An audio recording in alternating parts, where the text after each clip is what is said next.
So this week, some of the recent webinars that were posted, is it better to close or roll early an out-of-the-money covered call or let it expire worthless? We took a quick look at a 3-to-1 ratio put spread, which had a very good wide range to loss, or I should say wide range to break even, but did come with a high margin requirement. A recommended time frame to sell a covered call. We reviewed that, looking at the expiration dates, analyzing annualized return and other needs an investor might have. Hedging partial stock shares. Investor has 50, 60, 80 shares of stock. Does it still make sense to do a married put, or is there a different type of hedge that might work in that scenario? And we talked about auto exercise and assignment. Fears a little bit about early assignment with deep in the money options that were far out in time. And of course, we also had rolling a deep in the money cash secured put that sort of related to that as well. So you can see those on YouTube. Just look for Power Options on YouTube. You can go through our recent videos. And of course, if you're just getting started out and you're getting into some new strategies, you're analyzing some new potential strategies, check out the playlists as well.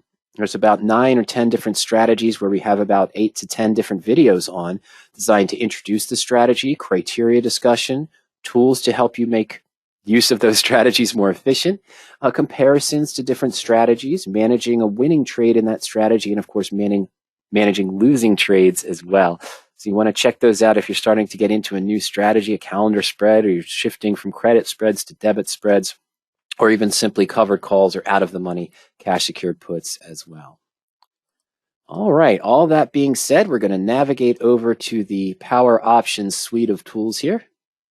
David was emailing me back and forth, and he had a couple questions. He's coming into a new subscription from a trial, and he says he wants to, use the portfolio tools, and are there certain aspects of it? And I answered his question via email, and then he followed up, and he asked me, on any given stock, is a bull call debit spread or a bear put debit spread better to use to get extra income if I'm still in sort of going with a high probability in the money, but I'm still neutral to bullish?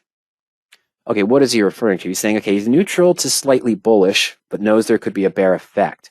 He owns shares of stock. Instead of just doing a covered call, he wants to add some income, some oomph into those positions. And he was wondering if there's a better approach between the two. Is it better to commonly, if you own stock, to do a bull call debit spread inside that stock with a high probability, or is it better to do a bear put debit spread? Now, 2 arguments on this. The first answer is, well, we have a tool to show you that if you want to try to maximize the most bang for your buck. It's the spread chain tool that we've talked about before. On the spread chain tool, we can put in one symbol at a time. We can choose to look at credit spreads. So on one side, you'll see the bear calls, and on the other column, you'll see the bull puts like we're seeing here. And you'll see the ones that match this basic criteria set that we put in for 5 basic criteria to narrow it down. Or I could look just at the debit spreads. Bull put credit and bull call debit parity, bear call credit and bear put debit parity trades. So I said, okay, David, let's do this. We can go into debit spreads, and we'll take AMD as an example. And I'm going to keep a 5-point spread width. I don't want to pay, I'm going in the money, so it's got to be at least 4 or 420, but I don't want to pay more than, let's say, 445 for my in the money debit spread. And that's about a 10% return. What I'm really focused on is I want to do a bull call or a bear put debit spread against my stock that has at least an 80 or 85% probability. I'm going to put an 82 on AMD. And we're just going to keep standard expiration here for this scenario. So let's go ahead and submit that. Let me decrease this. Let's go to 410. I'm sorry. I want to see both here for the example. No, I did not use 85. Oh, I'm sorry. I wanted to go up. I'm sorry, ladies and gentlemen. We'll go 480. There we go. That's better. A little bit too much, but I just want a few. Okay, last one, I promise. Let's get to it. All right, so here's some bear put debits on this side with the return 11% and 7%. Here's our bull calls on this side. Stocks trading, let's just call it 95. Well, here's an 85% probability with the 84.79 spread. All right, so 11 points OTM, right? We're selling the 84 call and buying the 79 here. We're 11 points in the money. 11.9%, I should say, in the money, with an 84% probability. I want to use this one. I'm sorry. Yeah, I want to use this one. Let's just do that. Make one more change. I'm sorry. Oh, no. I want to try to isolate just a few of them. Better. Okay, so here's what I wanted. Stock again at 95. The 14 point out of in the money bull call debit spread, selling the 81 in the money call, buying the 76. Has a call spread of 465, a debit of 465 at midpoint, which would only be a return of 7.5%. 15% in the money. Bear Put Debit, 15.4% in the money. The 110, 14 points in the money on the Bear Put Debit spread. The 110 to 115. Debit is 450, being 15% in the money. Still an 88% probability of success, and it's got 11.1% return. So in this theory, what am I doing? I'm comparing this isn't a parity trade view, but I'm comparing like in the money debit spreads, 15% in the money to 15.4% in the money, 88% probability to 91.3, at 11.1% return versus a 7.5% return. I'm going in this direction. In this type of volatile market, however, even if the bull call debit spread, let's go to the, oh no, that's ridiculous. That's a wide midpoint that we're seeing there. This one is 25.9% in the money, and this one's 31. Okay, so they're about the same, 9 to 7.1. They're not exactly the same range in the money. I was hoping to see one here, but in any case, in this type of volatile market, if I own a stock and I'm considering, hey, which hedge would be better, a bull call debit spread or a bear put debit spread to do to add extra oomph for income based on my expectations and looking for a good probability? Well, this tool shows you how to do it.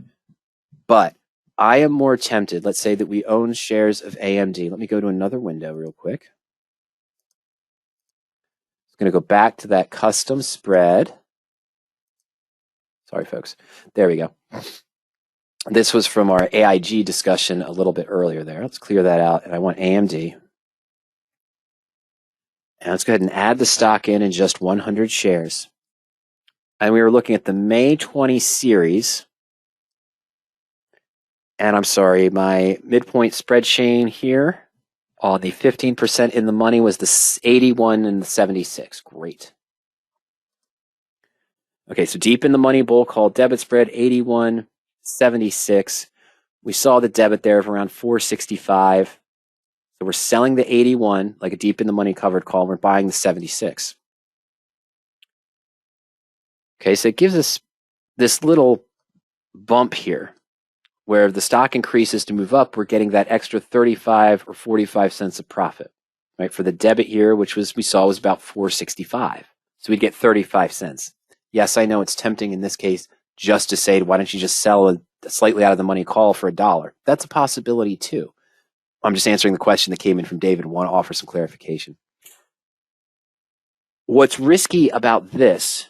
Yes, it's got a high probability. Yes, you'd have to have a bullish sentiment to add a bull call debit spread inside the stock holding. But if the stock starts to fall, if it has a collapse, I'm not saying it's going to fall 15 points to drop below 80 or to drop below, $78 and below 75 on the spread, or 74 was it on the spread, 76 there. I'm losing now on that extra 450 I paid into the position plus the 15 that I'm losing on the other side. We've had some discussions recently about hedging share. We had just one last week, hedging partial shares. If I own 50 or 60 shares of Apple was the question last week. Is it still make sense to add one put, to buy a put where you'd create almost a synthetic straddle? Or is there a different hedge that could be used? And that's the idea of maybe considering a cheaper alternative to just buying the put outright if you only own 50 shares, but maybe doing a bear put debit spread inside the stock shares. Now, this one, it turns out it would be a higher potential return. It's only a debit of 450. We're going to make 50 cents back with this high probability bear put debit spread, so I probably would have gone with this anyway.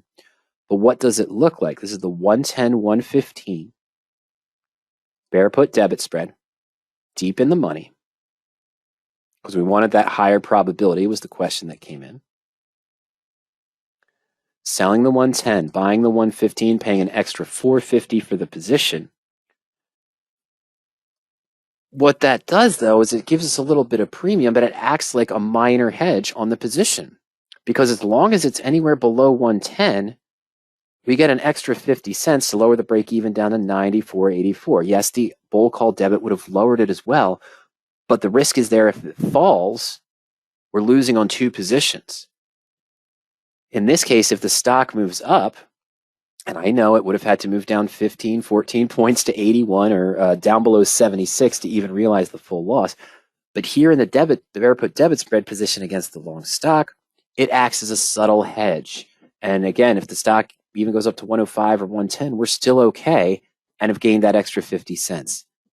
And of course, if it stays here between 110 and 115, we're missing out on that $5 movement. The $4.50 debit we paid for this Bear Put Debit spread is going to go worthless, but then we still leave the upside open for the stock position. Both can be used. My suggestion is to really follow the trend of where you think the market is right now. Look for the one that gives you the best bang for the buck. But in a lot of situations, I'm kind of leaning towards more of the Bear Put Debit spread in this type of market as sort of a hedge, but also an additional way. Even if you're going deep in the money here with a high probability, and I'm only making an extra 50 cents, that's a possibility. Now, of course, it's a Bear Put Debit spread. It's contained in its own thing, meaning that the stock isn't necessary for any obligation. So I could still increase some of this hedge by just selling a call against the position slightly out of the money. I don't have to go up to 110 or 115, but I could just go to 105. Now I've got what? A covered call with a Bear Put Debit spread in that case.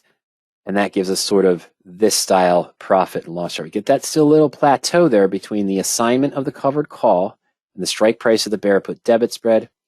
This also looks similar to if I did a covered call and then added a bear call credit spread at a different strike on top of it. But that would be you get the credit up front, but then you have to put up the margin requirement because it's a separate trade. Here, we're still putting up some margin, the $4.50 to pay the debit.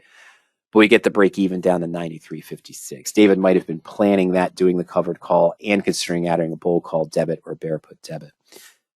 A preference here, why I like the Bear Put Debit, is if you're wrong and the market starts to turn, it's doing what it's supposed to do. If I'm in the bull call debit and the market starts to turn, I can lose on my stock position, my covered call position, and the hedge itself. And if it's moving up, I have a higher delta on the stock than I do on the loss in the Bear Put Debit, so I'm still looking pretty good with unlimited upside as well. So little discussion there. Spread chain tool can help you analyze that, even if you wanted to do just straight parity. What's better, a bull put credit spread or a bull call debit spread? Use a spread chain tool, go to the parity view there, and it'll put in your base criteria, and it'll show you, hey, the bull put credit spread with this 88% probability is going to give you an 11.4% return, whereas the exact same strikes doing a bull call debit spread in the money is going to offer you a 14.2% return. If you're confident you can get the midpoints with the deeper in the money options, I would try in that case to go for the bull call debit spread for more bang for the buck, as opposed to the bull put credit spread. It's not always that case. You know, sometimes you'll see a bull put that's bigger than the bull call and beyond as well. All right. Well, ladies and gentlemen, I just wanted to cover that, get some extra insight in there into using one of the spread chain tools and why we'd use it and how you'd compare it. And thoughts on using debit spreads as a hedge inside the stock. As you can tell, my preference is probably to do the Bear Put Debit spread as a low-cost, subtle little hedge against the stock position, because the hedge will help you gain against the stock position if it moves down. Where if I'm in the bull call debit spread and the stock or the covered call position, if I'm wrong and the stock starts to pull back significantly, I'm losing on two positions. I'm losing my hedge and I'm losing on the stock position or the covered call position as well. All right, but it is 5:35 p.m. Eastern Time. I did not see any last-minute question come in, but of course I do want to encourage you that if you do have a last-minute question, you can feel free to send that to us, and we'll take a look at covering that also. And I just wanted to remind everyone, of course, while we're here, that today's material are my thoughts on your questions designed for educational purposes, increasing investing performance and options knowledge. Any stocks or options discussed today should not be taken as direct recommendations or direct trading suggestions. Options do involve risk and may not be suitable for all investors. We had a chance to go through several tools today. We saw the great stock repair tool in action after averaging down, of course, but sometimes it'll work if you don't need to average down, which is great, get you back to break even faster. We saw some of the portfolio tools quickly with that brief discussion on AIG and the chain and others as well. If you like some of the tools that you saw today or are interested in a suite of tools to patented search across the universe of options and your preferred strategies, just go to PowerOp.com, put in your name and email address. No credit card required. You have full use of the full suite of tools for 14 days. After that, the subscription started only $45 per month. That's for the end-of-day data service, where the data is only updated at the end of day. There is a delayed service, only about 15 to 20 minutes delayed. That's only $65 per month for access to all of the tools and all 23 different strategies, portfolio tools, rollout opportunities, and more. And of course, the delayed service, full access with the historical suite of tools, so back testing back about 7 years, 8 years or so, that's only $100 per month. So you can test different search criteria that you have or that you develop in PowerOptions, look at historical options chains, and much, much more. You can cancel at any time. There's no contractual obligation for a subscription. All trial members and subscribers, of course, have free coaching. You can just schedule a coaching session at any time. It's essentially a 35 to 45-minute phone conversation with myself or Ernie. And, of course, you can also upgrade at any time. Now, speaking of other education, as a member, of course, you can go to our free webinars section. You can go through the different webinars, Power Options tools, options strategies, options concepts, and more. Or you can check out the YouTube channel. We make a lot of our videos public there on YouTube, especially from our Friday afternoon presentations. We'll cut them up into little segments tonight and post those there. But you can go to YouTube, check out Power Options, see our recent videos, check out the webinars page there on Power Options under the free webinars tab.